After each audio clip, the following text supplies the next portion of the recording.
Koordinatorja e grupit parlamentar të BDI-s Rina Ajdari në fjalën e saj në Kuvend ka folur rreth propozim rezolutës së VMRO-DPMN-s me titull Dënimi i manipulimeve të opozitës. Rezolutë kjo për të dënuar shpifjen duke nënvizuar se dezinformatat dhe propaganda nuk luftohen me rezolutë në Kuvend. Ajdari theksoi se kjo rezolutë është shumë e rrezikshme dhe shumë e dëmshme dhe se kjo do të paralizojë edhe më shumë shoqërinë. Realisht kjo qeveri që tani më është e njohur botërisht se ndjek politika diskriminuese në çdo pore të jetës, që nuk kujdeset për të drejtat dhe liritë e njeriut, që nuk kujdeset për të mbrojtur interesat e qytetarëve përmes deputetëve të shumicës parlamentare, i ka paraqitur parlamentit një propozim rezolut e cila si formë dhe përmbajtje është atipike dhe e dëmshme për demokracitë parlamentare.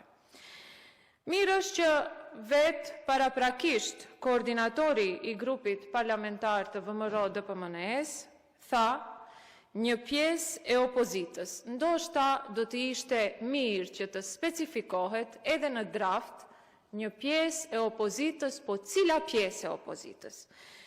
Në një situatë kur mungon transparenca dhe llogaridhënia institucionale, kjo rezolut është një tentativë serioze, siç duket, për të përparuar, për të avancuar më shumë drejt autoritarizmit dhe drejt epokës së një sistemi njëpartiak. Unë nuk e di se si mund t'i merret e drejta opozitës për të folur, sepse e para këtu që përgjithësohet opozita, në demokraci përgjithësia është individuale dhe e emërtuar. Dhe kjo përbën një kërcënim serios për demokracinë dhe është mbi të gjitha shkelje e rëndë e të drejtave të njeriut.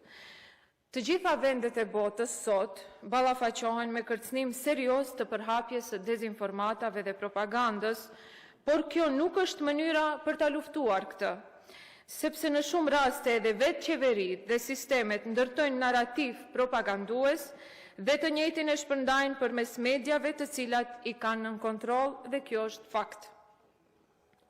Ne jemi kundër dezinformatave, por kjo definitivisht nuk është mënyra për ta luftuar. Në çdo vend me demokraci të zhvilluar, parlamenti nuk guxon të merr vendime të cilat e dënojnë opozitën. Dhe ky është tipar vetëm i regjimeve autoritare që ja minimizojnë zërin opozitës.